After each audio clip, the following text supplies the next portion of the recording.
We are finally getting a Tim Drake Robin series coming out. We haven't seen Tim Drake very much lately, and here to talk to me about that is the DC aficionado himself, the Batman historian, Josh. How you doing, Josh?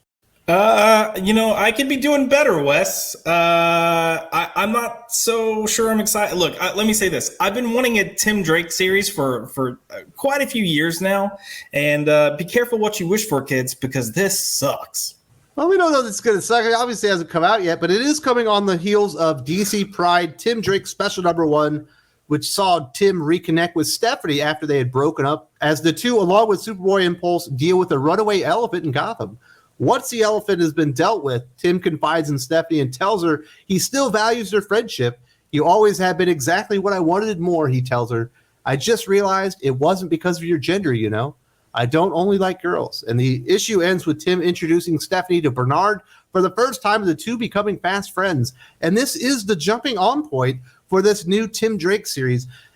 Is this a good foundation to start a new Tim Drake era? No, sir. No, sir. I'm going to correct you. This is not a jumping on point. This is a jumping off point.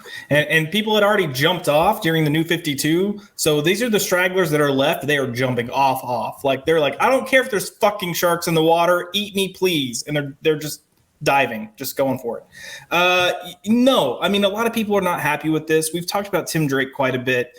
DC, their handling of this has been very poor. We've already gotten confirmation, not necessarily with Tim, but with Tom Taylor pertaining to Superboy, or John Kent, I guess I should say, that, a lot of how they went about revealing him as being gay was definitely manufactured to have it land at a certain time for publicity and press. And all of this feels completely manufactured as well. It's not taking much care. And then even if they wanted to do this, there are certain things they could have done that would have helped it land a little bit better. But Jesus Christ, Meghan Fitzmartin, I can't talk today. I'm so pissed. Meghan Fitzmartin is not the writer to do this. And we've seen examples of this in our backups to previous stories. And then here in this special, it's so poorly written. And then one of the biggest issues people have had with this is Stephanie, just how this is falling out with her. And then here in this issue, she's like, super excited. She's like, oh my God, it's the best day ever. And she's hugging the new boyfriend. And I'm like, this is why nobody wants this. So everybody obviously has different experiences in their life, but you have experienced something similar to what Tim Drake just went through. I believe you dated girls when you were younger, knew that you were gay, and then finally you came to grips with that, decided to tell everybody. Were your girlfriends just really happy that they found out that maybe you were playing for the other team? No. And thankfully I wasn't dating any of them when I came out, but in general, I think a lot of them did not swallow it very well. One of them was supportive, and it was someone that to this day, I kind of consider a soulmate in many ways. She's just a female and I'm a male, and I don't like females in that way. But we're still friends. We've been friends for forever. Outside of that, I think part of the representation of how they're showing this is part of what's not landing.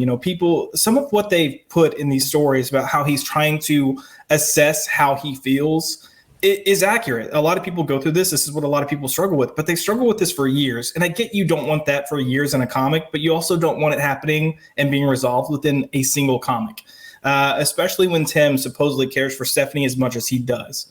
It was way too quick, way too easy, and way too easy being how other people are responding to it as well. There needs to be, I don't want melodrama, but there needs to be some type of realistic, like, hey, this is probably what if the book is intended to help people who need to come out or have the strength to come out, you should have some real life scenarios in there where it's not going to set very well for some people.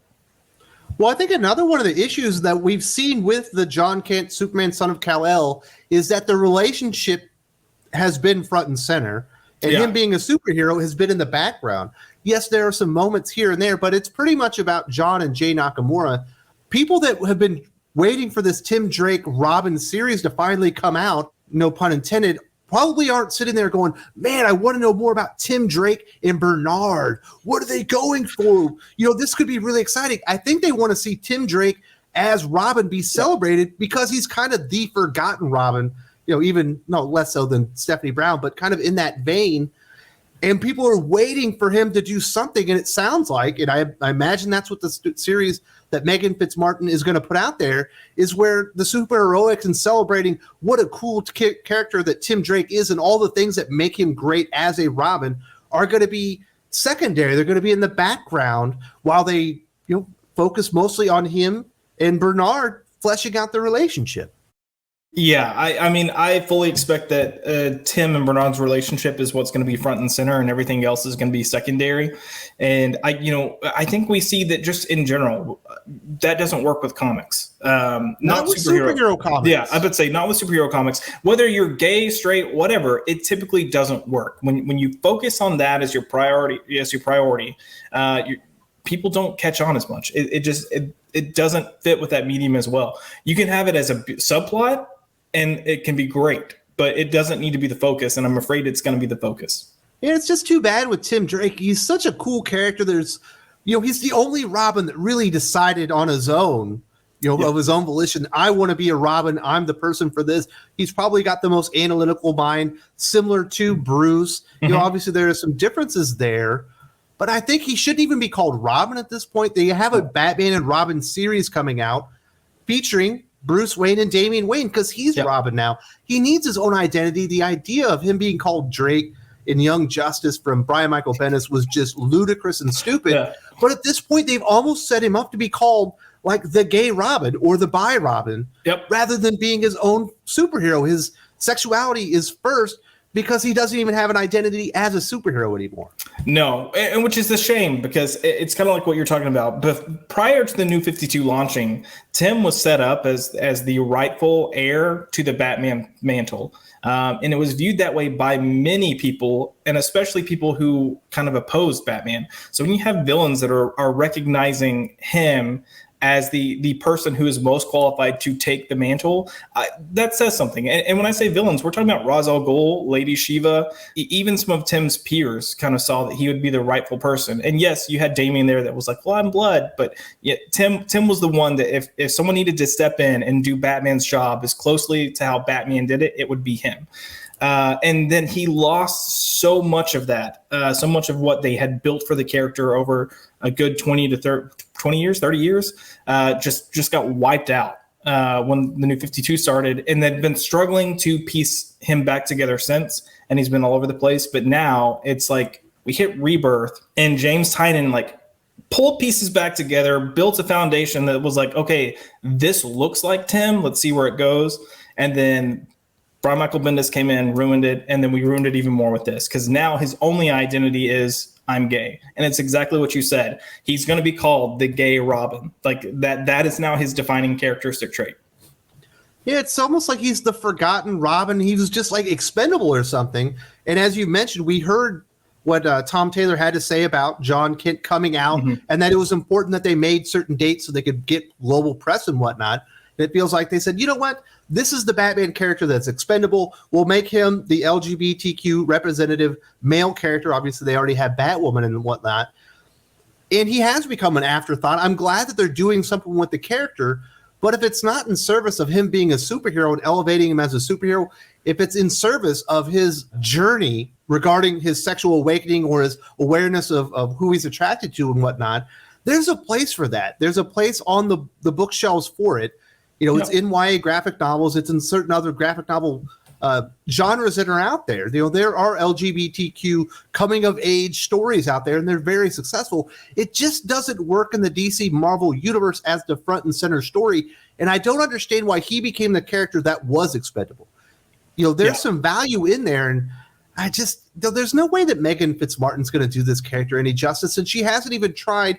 In the few times that she's gotten to write the character so far. Yeah, and even outside of writing Tim Drake, Meghan Fitzmartin has kind of failed every character that she's written, and she hasn't written a lot of comics, but even in this recent issue, she completely mishandles every single character she touches. I mean, she's got Cassandra in a panel saying, why is there a fucking glowing elephant running through Gotham?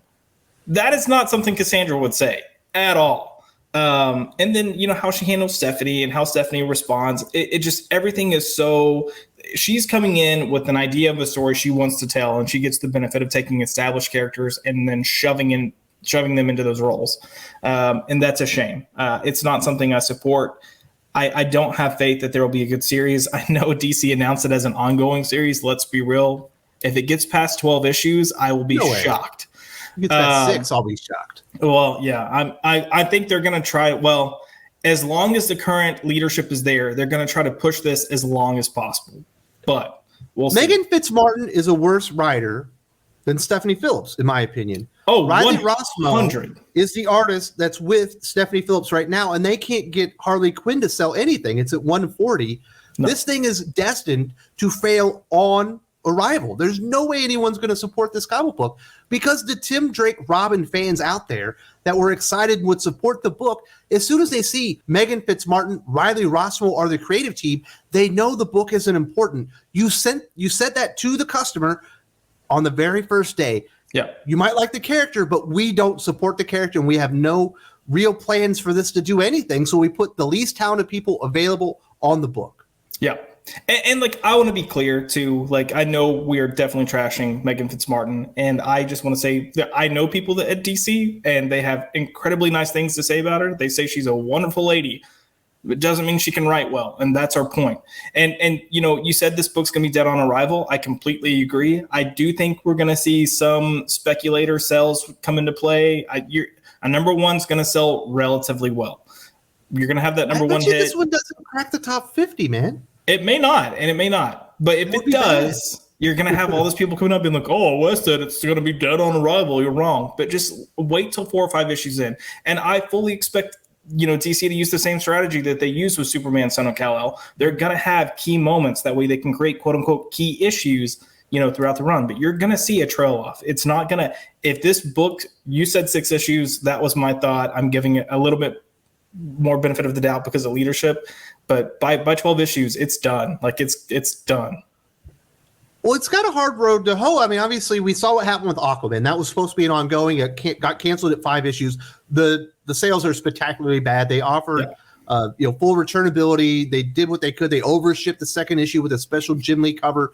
None of that could save it. I will be shocked if we do not see those very measures taken with this Tim Drake Robin series, because I just don't see the interest being there right now because of what they've done with the character and the creative team. But when you look at the landscape for Batman, oh my goodness, you're talking about so much Batman out there. And it's not just Batman. It's Dick Grayson has his own series. You know, Harley Quinn, the 2 other Batgirls who are basically Robins have their Batgirl series. There's a Batman and Robin with Damian Wayne Robin. We got enough Robins going as well. You know, we got a Robin series that's ongoing right now. Is there even room for another Robin at this point? It doesn't feel like it. It's really saturated. Yeah, you know, it's one of the things that if you were smart about this, DC could handle it, and they're not. Every character is just kind of like a carbon copy, cut and paste printout of the same thing. It's just like they have different names and different costumes at this point. You know, and I always talk so much of what Grant Morrison did during his Batman run, and especially the world he was able to create in Gotham, because all of the supporting characters had a purpose. And because they had a purpose, their books felt different. As characters, they felt different. And you could find reasons to have all these books there. It just isn't happening here. Like, we're not getting what we need because everybody's just doing the exact same thing when it comes down to it. Now, I know that you are, in fact, a big Tim Drake fan. If DC Comics reached out to you, maybe Ben Abernathy, the group editor, I think he's an executive editor now, reached out and said, hey, Josh, we know you work with Batman News. You've reviewed a lot of the comic books. What is it that you would be looking for in a Tim Drake comic book that would get you excited? Like, what are fans actually looking for that isn't going to be in this that you can see? I think the thing that I want to see the most, or what I think people are hoping to see, is going to be the detective aspect of Tim. And then you mentioned earlier that very kind of calculated mindset of Tim. Tim kind of views everything as variables of what's going to be the greater good, regardless of who it hurts that I might be close to. Like, whichever way that pendulum swings for the greater good overall, that's the route he's going to take. Right, wrong, or indifferent between different groups. I think that's what I would like to see. I think you're going to need a good arc to 2 arcs of just building him back up as a competent hero to show why he's capable and why he carries the mantle. And I think you need to remind people of how he became Robin, the quote unquote right way of how he became Robin, where he stepped into the mantle because it needed to be filled and why the Robin role was important. And then you can even, build on his relationship with Dick. I would say one of the things that Tom Taylor did relatively well is I feel like he depicted Tim relatively well at the beginning of Nightwing.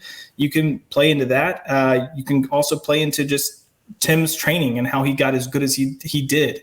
And I think when you build that foundation, you'll have something there. But you need to give him a good villain as well, whether it's for an arc or an overarching villain. But he needs that. And I think if you can figure that stuff out first, and then if you want to plug these elements in, great. But if you don't have those core elements, this book is not going to be, it's pointless. Yeah, it just kind of sucks for all the Tim Drake fans out there. I know that there are a lot of passionate Tim Drake fans. If you're one of them, definitely go in the comment section. Let's hear about your favorite Tim Drake story. Where should people be jumping in if they like the character, they want to learn more about the character?